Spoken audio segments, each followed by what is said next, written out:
ಬೆಳ್ಳಿ ತೆರೆ ಮೇಲೆ ಡೆವಿಲ್ ಸಿನಿಮಾವನ್ನ 2 ವರ್ಷಗಳ ಬಳಿಕ ನೋಡಿದಂತಹ ಅಭಿಮಾನಿಗಳಿಗೆ ನಿಜವಾಗ್ಲೂ ಖುಷಿಯಾಗಿದೆ. ಡೆವಿಲ್ ಚಿತ್ರ ಮೊದಲ ದಿನದ ಗಳಿಕೆಯಲ್ಲಿ ಬಾಕ್ಸ್ ಆಫೀಸ್ ಅನ್ನ ಕೊಳ್ಳೆ ಹೊಡೆದಿರೋದಂತೂ ಸತ್ಯ ಇದೆ. ಡೆವಿಲ್ ಚಿತ್ರಕ್ಕೆ ನೀವು ಯಾವುದೇ ರೀತಿಯ ಸ್ಟಾರ್ ರೇಟಿಂಗ್ ಅನ್ನ ಕೊಡೋದಕ್ಕೆ ಬರೋದಿಲ್ಲ. ನಿಮಗ ಅನಿಸಿದಂತಹ ಅನಿಸಿಕೆ ಪಾಸಿಟಿವ್ ಆರ್ ನೆಗೆಟಿವ್ ಈ ಎರಡೂ ಅಂಶಗಳನ್ನ ನೀವು ಈ ರಿವ್ಯೂ ಬ್ಲಾಕ್ ನಲ್ಲಿ ಬರೆಯೋದಕ್ಕೆ ಆಗೋದಿಲ್ಲ. ಡೆವಿಲ್ ಚಿತ್ರತಂಡ ಏನ್ ಮಾಡಿದೆ, ಕೋರ್ಟ್ ಇಂದ ಒಂದು ಆರ್ಡರ್ ಅನ್ನ ತೆಗೆದುಕೊಂಡು ಬಂದಿದೆಯಂತೆ ಎನ್ನುವ ಒಂದು ಸುದ್ದಿ ಕೂಡ ವೈರಲ್ ಆಗ್ತಾ ಇದೆ. ಹಾಯ್ ಎಲ್ರಿಗೂ ನಮಸ್ಕಾರ, ನೀವು ನೋಡ್ತಾ ಇದ್ದೀರಾ ಸ್ಪೀಡ್ ಪ್ಲಸ್ ಕರ್ನಾಟಕ. ನಾನು ನಿಮ್ಮ ಮಂಜುಗೌಡ. ಡೆವಿಲ್ ಸಿನಿಮಾ ನಿನ್ನೆ ರಿಲೀಸ್ ಆಯಿತು. ಅಫಿಷಿಯಲಿ ರಿಲೀಸ್ ಆಗೋದಕ್ಕಿಂತ ಮುಂಚೆ ಎಷ್ಟು ಎಕ್ಸ್ಪೆಕ್ಟೇಷನ್ ಇತ್ತು ಚಿತ್ರದ ಬಗ್ಗೆ, ಅದರಲ್ಲೂ ದರ್ಶನ್ ಅವರ ಅಭಿಮಾನಿಗಳು ಈ ಚಿತ್ರದ ಬಗ್ಗೆ ಏನೆಲ್ಲ ಎಕ್ಸ್ಪೆಕ್ಟೇಷನ್ ಅನ್ನ ಇಟ್ಕೊಂಡಿದ್ರು, ಯಾವ ರೀತಿ ಸೆಲೆಬ್ರೇಷನ್ ಅನ್ನ ಮಾಡ್ತಾರೆ ಅಂತ ನೀವೆಲ್ಲ ಕಾಯ್ತಾ ಇದ್ರಿ, ಅದೆಲ್ಲವನ್ನೂ ಸಹ ನಿನ್ನೆ ನೋಡಿ ಆಗಿದೆ. ನಿನ್ನೆ ಒಂದು ರೆಸ್ಪಾನ್ಸ್ ಅನ್ನ ನೋಡ್ತಾ ಇದ್ದಾರೆ. ಇಡೀ ಕರ್ನಾಟಕದಾದ್ಯಂತ ರಿಲೀಸ್ ಆದಂತಹ ಪ್ರತಿ ಸೆಂಟರ್ನಲ್ಲೂ ಸಹ ಮೊದಲ ದಿನ ಅವರ ಅಭಿಮಾನಿಗಳು ಥಿಯೇಟರ್ಗೆ ಎಂಟ್ರಿ ಕೊಟ್ಟು ಬಹಳ ದಿನಗಳ ನಂತರ, ಅಂದರೆ ಲಾಸ್ಟ್ ವರ್ಷ ಡಿಸೆಂಬರ್ನಲ್ಲೇ ಈ ಸಿನಿಮಾ ರಿಲೀಸ್ ಆಗಬೇಕಾಗಿತ್ತು. ಅದರ ಹಿಂದಿನ ವರ್ಷ ರಿಲೀಸ್ ಆದಂತಹ ಕಾಟೇರ ಸಕ್ಸಸ್ ಪಾರ್ಟಿನಲ್ಲಿ ಈ ಮಾತನ್ನ ನಟ ದರ್ಶನ್ ಅವರು ಹೇಳ್ಕೊಂಡಿದ್ರು. ಆದರೆ ಸಾಕಷ್ಟು ಕಾರಣಗಳಿಂದ ಅದು ಆಗಲಿಲ್ಲ. ಆಲ್ಮೋಸ್ಟ್ 1 ವರ್ಷಗಳ ವೇಟಿಂಗ್ನ ಬಳಿಕ ಈ ವರ್ಷದ ಡಿಸೆಂಬರ್ನಲ್ಲಿ ಡೆವಿಲ್ ಸಿನಿಮಾ ತೆರೆ ಕಂಡಿತ್ತು. ಸೊ ಹತ್ರ 2 ವರ್ಷ ವೇಟ್ ಮಾಡಿದಂತಹ ಅಭಿಮಾನಿಗಳಿಗೆ ಬೆಳ್ಳಿ ತೆರೆ ಮೇಲೆ ದರ್ಶನ್ ಅವರ ದರ್ಶನ ಆಗಿರೋದು ಈಗ ಎಲ್ರಿಗೂ ಖುಷಿಯನ್ನ ಆಗಸದ ಎತ್ತರಕ್ಕೆ ಏರಿಸಿದೆ. ಅದರಲ್ಲೂ ನಿನ್ನೆ ಸಿನಿಮಾ ನೋಡಿ ಬಂದಂತಹ ಒಂದಷ್ಟು ಜನ ಅಭಿಮಾನಿಗಳು ಬೆಳ್ಳಿ ತೆರೆ ಮೇಲೆ ದರ್ಶನ್ ಅವರನ್ನ ನೋಡಿದ ಮೇಲೆ ಸಾಕಷ್ಟು ದಿನಗಳಿಂದ ಈ ಒಂದು ಕ್ಷಣಕ್ಕಾಗಿ ಕಾಯ್ತಾ ಇದ್ವಿ. ನಮ್ಮ ಬಾಸ್ ಪರಪ್ಪನ ಅಗ್ರಹಾರ ಜೈಲಿನಲ್ಲಿ ಇರೋದನ್ನ ನಮಗೆ ಇವತ್ತಿಗೂ ಕೂಡ ನೋಡೋದಕ್ಕೆ ಆಗ್ತಾ ಇಲ್ಲ. ಬಟ್ ಆದಷ್ಟು ಬೇಗ ಇದರಿಂದ ಎಲ್ಲದರಿಂದ ಕೂಡ ಹೊರಗಡೆ ಬರಲಿ ಸಿನಿಮಾ. ಅದರಲ್ಲೂ ಬೆಳ್ಳಿ ತೆರೆ ಮೇಲೆ ಡೆವಿಲ್ ಸಿನಿಮಾವನ್ನ 2 ವರ್ಷಗಳ ಬಳಿಕ ನೋಡಿದಂತಹ ಅಭಿಮಾನಿಗಳಿಗೆ ನಿಜವಾಗ್ಲೂ ಖುಷಿಯಾಗಿದೆ. ಸಿನಿಮಾ ಅದ್ಭುತವಾಗಿದೆ ಅಂತ ಒಂದಷ್ಟು ಜನ ಅಭಿಮಾನಿಗಳು ಹೇಳ್ಕೊಳ್ತಾರೆ ಬರ್ತಿದ್ರೆ, ಇನ್ನೊಂದಷ್ಟು ಜನ ನಟ ದರ್ಶನ್ ಅವರ ಕಟ್ಟ ಅಭಿಮಾನಿಗಳು ಯಾರದು ನಿರ್ದೇಶಕನ ನಂಬರ್ ಕೊಡಿ, ಇಂತಹ ನಿರ್ದೇಶಕನ ಜೊತೆಗೆ ಇನ್ನೊಂದಷ್ಟು ಸಿನಿಮಾಗಳನ್ನ ಮಾಡೋದಕ್ಕೆ ದರ್ಶನ್ ಅವರು ಯಾವುದೇ ಕಾರಣಕ್ಕೂ ಮುಂದಾಗಬಾರದು ಎನ್ನುವ ಒಂದಷ್ಟು ಒಪಿನಿಯನ್ಸ್ ಅನ್ನ ಸಹ ದರ್ಶನ್ ಅವರ ಅಭಿಮಾನಿಗಳು ನಿನ್ನೆಯಿಂದ ಕೊಡ್ತಾ ಬಂದಿದ್ದಾರೆ. ಆದರೆ ಇಷ್ಟೆಲ್ಲ ಒಪಿನಿಯನ್, ಇಷ್ಟೆಲ್ಲ ರಿವ್ಯೂಗಳು, ಇಷ್ಟೆಲ್ಲ ಅಭಿಮಾನಿಗಳ ವಿಮರ್ಶೆಗಳ ನಡುವೆ ಕೂಡ ಡೆವಿಲ್ ಚಿತ್ರ ಮೊದಲ ದಿನದ ಗಳಿಕೆಯಲ್ಲಿ ಬಾಕ್ಸ್ ಆಫೀಸ್ ಅನ್ನ ಕೊಳ್ಳೆ ಹೊಡೆದಿರೋದಂತೂ ಸತ್ಯ. ಯಾಕಪ್ಪ ಅಂತಂದ್ರೆ ಇಡೀ ಕರ್ನಾಟಕದಲ್ಲಿ ಸಿಕ್ಕಂತಹ ರೆಸ್ಪಾನ್ಸ್ ಅನ್ನ ನೋಡಿದ್ರೆ ಗೊತ್ತಾಗುತ್ತೆ, ಮೊದಲ ದಿನ ಡೆವಿಲ್ಗೆ ಅಂದುಕೊಂಡಿದ್ದಕ್ಕಿಂತ ಹೆಚ್ಚಿನ ರೀತಿಯಲ್ಲಿ ರೆಸ್ಪಾನ್ಸ್ ಅನ್ನ ನಟ ದರ್ಶನ್ ಅವರ ಅಭಿಮಾನಿಗಳು ಕೊಟ್ಟಿದ್ದಾರೆ. ಇದ್ರ ಜೊತೆಗೆ ಡೆವಿಲ್ ಚಿತ್ರ ಒಂದಷ್ಟು ದಾಖಲೆಗಳನ್ನ ಸಹ, ಮೊದಲ ದಿನದ ದಾಖಲೆಗಳನ್ನ ಸಹ ಸಾಕಷ್ಟು ಸಿನಿಮಾಗಳ ಹೆಸರಲ್ಲಿ ಇದ್ದಂತಹ ದಾಖಲೆಗಳನ್ನ ಬ್ರೇಕ್ ಮಾಡಿದೆ. ಎಲ್ರಿಗೂ ಕೂಡ ಗೊತ್ತಿರುವಂತಹ ವಿಚಾರ, ಒಂದಷ್ಟು ಫ್ಯಾನ್ಸ್ ಶೋ ಅಂತ ಈ ಹಿಂದೆ ಮಧ್ಯರಾತ್ರಿ 12 ಗಂಟೆ 1 ಗಂಟೆ ಈ ರೀತಿ ಟೈಮ್ನಲ್ಲಿ ಫ್ಯಾನ್ಸ್ ಶೋ ಅಂತ ನಡೀತಾ ಇತ್ತು. ಅದಾದ ಮೇಲೆ ರಾತ್ರಿ ಶೋಗಳು ಮಾಡೋದು ಅಷ್ಟೊಂದು ಸಮಂಜಸ ಅಲ್ಲ ಅಂತ ಸರ್ಕಾರ ಹಾಗೂ ಪೊಲೀಸರು ಒಂದಷ್ಟು ರೆಸ್ಟ್ರಿಕ್ಷನ್ಸ್ನ ಹಾಕಿರೋದಕ್ಕೆ ಇದೀಗ ಅರ್ಲಿ ಮಾರ್ನಿಂಗ್ ಶೋಸ್ ಅನ್ನುವ ಒಂದು ಟ್ರೆಂಡ್ ಸ್ಟಾರ್ಟ್ ಆಗಿದೆ. ಈ ಹಿಂದೆ ಸಾಕಷ್ಟು ಸಿನಿಮಾಗಳನ್ನು 6 ಗಂಟೆಗೆ 6:30 5:30ಗೆಲ್ಲ ನೀವು ಕೂಡ ನೋಡಿರ್ತೀರ. ಅದೇ ರೀತಿ ಡೆವಿಲ್ ಚಿತ್ರ ಕೂಡ 6:30 ಶೋಗಳನ್ನು ಏರ್ಪಡಿಸಿತ್ತು, ಅವರ ಅಭಿಮಾನಿಗಳಿಗಂತಾನೆ ಏರ್ಪಡಿಸಿತ್ತು. 6:30 ಶೋಗಳಲ್ಲೂ ಸಹ 1-2 ಚಿತ್ರಗಳ ರೆಕಾರ್ಡನ್ನು ಡೆವಿಲ್ ಸಿನಿಮಾ ಬ್ರೇಕ್ ಮಾಡಿದೆ. ಈ ಹಿಂದೆ ಮ್ಯಾಕ್ಸ್ ಮೊದಲ ದಿನ ಅರ್ಲಿ ಮಾರ್ನಿಂಗ್ ಶೋ 142 ಪ್ರದರ್ಶನಗಳನ್ನು ಕಂಡಿತ್ತು, ಸುದೀಪ್ ಅವರ ಅಭಿನಯದ ಮ್ಯಾಕ್ಸ್ ಚಿತ್ರ. ಅದಾದ ನಂತರ ಪವರ್ ಸ್ಟಾರ್ ಪುನೀತ್ ರಾಜ್ಕುಮಾರ್ ಅವರ ಜೇಮ್ಸ್ ಚಿತ್ರ ಅರ್ಲಿ ಮಾರ್ನಿಂಗ್ ಶೋಸ್ ಅಂತ ಬಂದಾಗ 145 ಶೋಗಳನ್ನು ಕಂಡಿತ್ತು. ಈ ಎರಡೂ ಚಿತ್ರಗಳ ಹೆಸರಿನಲ್ಲಿದ್ದ ರೆಕಾರ್ಡನ್ನು ಇದೀಗ ಡೆವಿಲ್ ಚಿತ್ರ ಬ್ರೇಕ್ ಮಾಡಿದೆ. ಅಂದರೆ ಮ್ಯಾಕ್ಸ್ ಹಾಗೂ ಜೇಮ್ಸ್ ಚಿತ್ರದ ಹೆಸರಿನಲ್ಲಿ ಇದ್ದಂತಹ ಅರ್ಲಿ ಮಾರ್ನಿಂಗ್ ಶೋಸ್ನ ರೆಕಾರ್ಡನ್ನು ಡೆವಿಲ್ ಬ್ರೇಕ್ ಮಾಡಿದೆ. 160 ಪ್ರದರ್ಶನಗಳನ್ನು ಕಂಡಿದೆ. ಆದರೆ ಇನ್ನು 2 ಚಿತ್ರಗಳ ಒಂದು ಲೆಕ್ಕಾಚಾರವನ್ನು ಬ್ರೇಕ್ ಮಾಡೋದಕ್ಕೆ ಆಗಿಲ್ಲ. ಡೆವಿಲ್ ಚಿತ್ರ 3ನೇ ಸ್ಥಾನದಲ್ಲಿದೆ. ಇನ್ನು 2ನೇ ಸ್ಥಾನದಲ್ಲಿ KGF ಚಾಪ್ಟರ್ 2 202 ಅರ್ಲಿ ಮಾರ್ನಿಂಗ್ ಪ್ರದರ್ಶನ. ಇನ್ನು ಮೊದಲ ಸ್ಥಾನದಲ್ಲಿ ಕಾಂತಾರ ಚಾಪ್ಟರ್ 1 323 ಅರ್ಲಿ ಮಾರ್ನಿಂಗ್ ಶೋಸ್ಗಳನ್ನು ರನ್ ಮಾಡಿತ್ತು ಚಿತ್ರತಂಡ. ಸೊ ಈ ಒಂದು ರೆಕಾರ್ಡನ್ನು, ಅಂದರೆ ಜೇಮ್ಸ್ ಹಾಗೂ ಮ್ಯಾಕ್ಸ್ ಚಿತ್ರದ ಹೆಸರಿನಲ್ಲಿ ಇದ್ದಂತಹ 2 ರೆಕಾರ್ಡ್ಗಳನ್ನು ಬ್ರೇಕ್ ಮಾಡಿದೆ. ಇನ್ನು 2 ಚಿತ್ರಗಳ ರೆಕಾರ್ಡನ್ನು ಬ್ರೇಕ್ ಮಾಡೋದಕ್ಕೆ ಆಗಿಲ್ಲ. ಇನ್ನು ಇದ್ರ ಜೊತೆಗೆ ಮೊದಲ ದಿನದ ಕಲೆಕ್ಷನ್ ಅನ್ನು ನಾವು ನೋಡೋದಾದ್ರೆ, ಈ ಹಿಂದೆ ಅಡ್ವಾನ್ಸ್ ಬುಕ್ಕಿಂಗ್ ಇಂದಾನೆ ಹತ್ತಿರ 7 ಕೋಟಿ ರೂಪಾಯಿ ಕಲೆಕ್ಷನ್ ಅನ್ನ ಮಾಡ್ಕೊಂಡಿತ್ತು ಅಂತ ಡೆವಿಲ್ ಚಿತ್ರ ಗೊತ್ತಾಗಿತ್ತು. ಆದರೆ ನಿನ್ನೆ ಆಗಿರುವಂತಹ ಒಂದಷ್ಟು ಕಲೆಕ್ಷನ್ ಅನ್ನ ನೋಡಿದಾಗ, ಅದರಲ್ಲೂ ಸ್ಯಾಕ್ನಿಲ್ಕ್ ಎನ್ನುವ ಒಂದು ವೆಬ್ಸೈಟ್, ಅಂದ್ರೆ ಈ ಕನ್ನಡ ಸಿನಿಮಾಗಳ ಜೊತೆಗೆ ಭಾರತೀಯ ಚಿತ್ರರಂಗದಲ್ಲಿ ಯಾವೆಲ್ಲ ಸಿನಿಮಾಗಳು ರಿಲೀಸ್ ಆಗುತ್ತೋ ಅದರ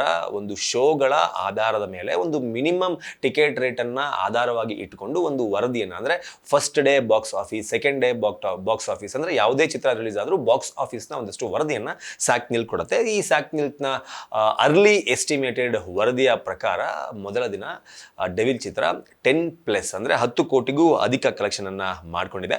ಎಲ್ಲ ಬುಕಿಂಗ್ ಅಪ್ಲಿಕೇಶನ್ನಲ್ಲೂ ಸಹ ಟಿಕೆಟ್ಗಳು ಇವತ್ತಿಗೂ ಸಹ ಸಿಗ್ತಾ ಇಲ್ಲ ಎನ್ನುವ ಒಂದು ಅಂಶ ಕೂಡ ಇಲ್ಲಿ ಕಾಣ್ತಾ ಇದೆ. ಇಲ್ಲಿ ನಾವು ಮತ್ತೊಂದು ಗಮನಿಸಬೇಕು, ನೀವು ಎಲ್ಲ ಬುಕಿಂಗ್ ಅಪ್ಲಿಕೇಶನ್ ಅದರಲ್ಲೂ ಬೆಸ್ಟ್ ಒನ್ ಹೇಳೋದಾದ್ರೆ ಬುಕ್ ಮೈ ಶೋದಲ್ಲೇನೆ ಸಾಕಷ್ಟು ಜನ ಸಿನಿಮಾ ಟಿಕೆಟ್ಗಳನ್ನು ಬುಕ್ ಮಾಡ್ಕೋತಾರೆ. ಈ ರೀತಿಯ ಬುಕಿಂಗ್ ಅಪ್ಲಿಕೇಶನ್ಗಳಲ್ಲಿ ಸಾಕಷ್ಟು ಅಪ್ಲಿಕೇಶನ್ಗಳಲ್ಲಿ ಒಂದು ಆಪ್ಷನ್ ಇರುತ್ತೆ. ಸಿನಿಮಾ ರಿಲೀಸ್ ಆಗೋದಕ್ಕಿಂತ ಮುಂಚೆ ಐ ಆಮ್ ಇಂಟ್ರೆಸ್ಟೆಡ್ ಅಂತ ಒಂದಷ್ಟು ಜನ ವೋಟ್ ಮಾಡಿದರೆ, ಸಿನಿಮಾ ರಿಲೀಸ್ ಆದಮೇಲೆ ಚಿತ್ರ ಹೆಂಗಿದೆ ಅಂದರೆ 5 ಸ್ಟಾರ್ ರೇಟಿಂಗನ್ನು ಕೊಡುವ ಮೂಲಕ, 4 ಸ್ಟಾರ್ ರೇಟಿಂಗನ್ನು ಕೊಡುವ ಮೂಲಕ, ಅಂದರೆ ಸ್ಟಾರ್ ರೇಟಿಂಗನ್ನು ಕೊಡುವ ಮೂಲಕ ಈ ಚಿತ್ರ ಹೇಗಿದೆ ಎನ್ನುವ ಒಂದು ವಿಮರ್ಶೆಯನ್ನು ಸಹ ಒಂದಷ್ಟು ಸಾಲುಗಳಲ್ಲಿ ಈ ರೀತಿಯ ಅಪ್ಲಿಕೇಶನ್ಗಳಲ್ಲಿ, ಎಸ್ಪೆಷಲಿ ಬುಕ್ ಮೈ ಶೋ ಅಪ್ಲಿಕೇಶನ್ಗಳಲ್ಲಿ ಬರಿತಾ ಇದ್ರು.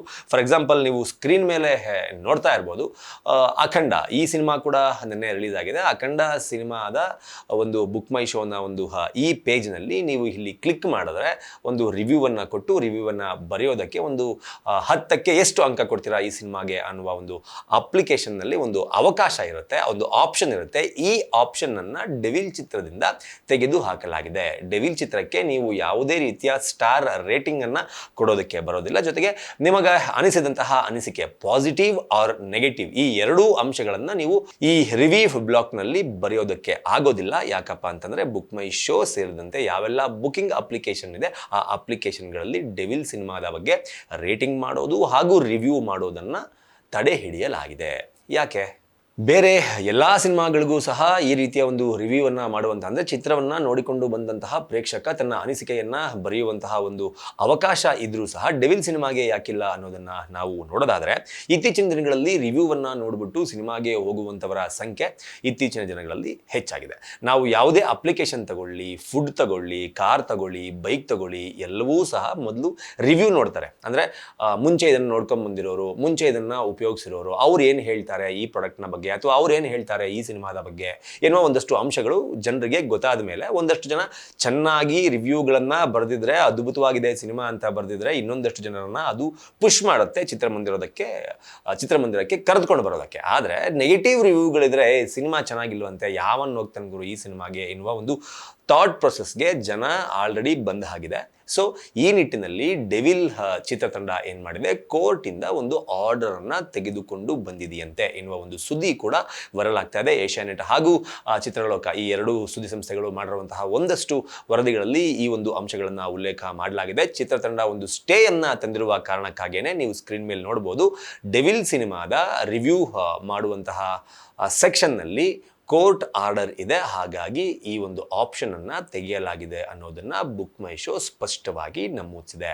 ಯಾಕೆ ಈ ಒಂದು ನಿರ್ಧಾರಕ್ಕೆ ಚಿತ್ರತಂಡ ಬಂದಿರಬಹುದು ಅಂತ ನಾವು ನೋಡೋದಾದ್ರೆ, ಇದನ್ನ ನೀವು ಪಾಸಿಟಿವ್ ಆಗೂ ತಗೋಬಹುದು, ನೆಗೆಟಿವ್ ಆದ್ರೂ ತಗೋಬಹುದು. ಅಂದ್ರೆ ಒಂದಷ್ಟು ಜನಕ್ಕೆ ಸಿನಿಮಾ ಇಷ್ಟ ಆಗಿರುತ್ತೆ, ಅವರು ಸಿನಿಮಾವನ್ನ ನೋಡಿರ್ತಾರೆ, ಅವರು ನಿಜವಾಗ್ಲೂ ಸಿನಿಮಾದ ಬಗ್ಗೆ ಒಂದೆರಡು ಒಳ್ಳೆಯ ಮಾತುಗಳನ್ನ ಅಥವಾ ಒಳ್ಳೆಯ ಸಾಲುಗಳನ್ನ ಬರೀಬೇಕು ಅಂತ ಅನ್ಕೊಂಡಿದ್ರು ಕೂಡ ಅಂಥವ್ರಿಗೂ ಆಪ್ಷನ್ ಇಲ್ಲ. ಇದನ್ನ ಪಾಸಿಟಿವ್ ಆಗಿ ಹೆಂಗ್ ನೋಡ್ಬೋದು ಅಂತಂದ್ರೆ, ಒಂದಷ್ಟು ಜನ ಡೆವಿಲ್ ಸಿನಿಮಾ ರಿಲೀಸ್ ಆಗೋದಕ್ಕಿಂತ ಮುಂಚೆನೆ ಈ ಸಿನಿಮಾದ ಬಗ್ಗೆ ಸಾಕಷ್ಟು ಅಪಪ್ರಚಾರವನ್ನ ಮಾಡಿ ಈ ಸಿನಿಮಾದ ಕಥೆಯನ್ನ ಮುಗಿಸ್ಬೇಕು, ಬಾಕ್ಸ್ ಆಫೀಸ್ನಲ್ಲಿ ಇದು ದೊಡ್ಡ ಮಟ್ಟದ ರೆಕಾರ್ಡ್ ಅನ್ನ ಅಥವಾ ಕಲೆಕ್ಷನ್ ಅನ್ನ ಮಾಡ್ಕೋಬಾರ್ದು ಎನ್ನುವ ನಿಟ್ಟಿನಲ್ಲಿ ಸಾಕಷ್ಟು ಪ್ರಯತ್ನಗಳು ಈ ಹಿಂದೆ ಆಗಿತ್ತು.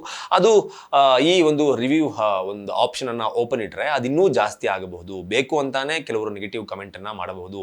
ಸಿನಿಮಾದ ಬಗ್ಗೆ ಈ ಹಿಂದೆ ನೆಗೆಟಿವ್ ಪ್ರಚಾರ ಮಾಡಿದಂಥವರೇ ಇದನ್ನು ಕೂಡ ಮಾಡಬಹುದು ಅಥವಾ ಮಾಡಿಸಬಹುದು ಎನ್ನುವ ಒಂದು ಉದ್ದೇಶದಿಂದ ರಿವ್ಯೂ ಬರೆಯೋದೇ ಬೇಡ, ಡೈರೆಕ್ಟ್ ಆಗಿ ಜನ ಸಿನಿಮಾಗೆ ಬರಲಿ ಎನ್ನುವ ಒಂದು ನಿರ್ಧಾರಕ್ಕೆ ಚಿತ್ರತಂಡ ಬಂದಿರಬಹುದು. ಸೊ ಒಂದು ಪಾಸಿಟಿವ್ ಇದೆ, ಒಂದು ನೆಗೆಟಿವ್ ಇದೆ. ಸೊ ಆದರೂ ಸಹ ಚಿತ್ರತಂಡ ಈ ನಿರ್ಧಾರಕ್ಕೆ ಬಂದಿದ್ದು ಅಥವಾ ಕೋರ್ಟ್ನ ಆರ್ಡರ್ನ ತೆಗೆದುಕೊಂಡು ಬಂದಿದ್ದು ಎಷ್ಟರ ಮಟ್ಟಕ್ಕೆ ಸರಿ ಅನ್ನೋದು ನನಗಂತೂ ಗೊತ್ತಾಗ್ತಾ ಇಲ್ಲ. ಯಾಕಪ್ಪ ಅಂತಂದ್ರೆ ಒಂದಷ್ಟು ಅಭಿಮಾನಿಗಳು, ಒಂದಷ್ಟು ಜನರು ಡೆವಿಲ್ ಚಿತ್ರದ ಬಗ್ಗೆ ಒಳ್ಳೆ ಒಪಿನಿಯನ್ಗಳನ್ನು ಸಹ ಕೊಡ್ತಾ ಇದ್ರು. ಆ ಒಪಿನಿಯನ್ಗಳು ಸಹ ಈ ತರಹ ಒಂದು ಆಪ್ಷನ್ ಅನ್ನ ಕಳೆದುಕೊಳ್ಳುವುದರಿಂದ ಮಿಸ್ ಆಗುತ್ತೆ ಅಂತ ಹೇಳ್ಬೋದು. ಇದ್ರ ಜೊತೆಗೆ ರೇಣುಕಾಸ್ವಾಮಿ ಕೊಲೆ ಪ್ರಕರಣದಲ್ಲಿ ನಟ ದರ್ಶನ್ ಅವರು ಜೈಲಿನ ಒಳಗಡೆ ವಿಚಾರಣಾಧೀನ ಕೈದಿಯಾಗಿ ಇರುವ ಕಾರಣಕ್ಕೆ ಈ ಒಂದು ಪ್ರಕರಣದ ಸಂಬಂಧ ಕೂಡ ಸಾಕಷ್ಟು ಜನ ಕೆಟ್ಟದಾಗಿ ಕಮೆಂಟ್ ಅನ್ನ ಹಾಕಬಹುದು, ಸಾಕಷ್ಟು ಲೈನ್ಸ್ಗಳನ್ನ ಬರೀಬಹುದು ಎನ್ನುವ ಕಾರಣಕ್ಕೂ ಸಹ ಈ ಒಂದು ಆರ್ಡರ್ ಅನ್ನ ತಂದಿರಬಹುದು ಅಂತ ಹೇಳಲಾಗುತ್ತೆ.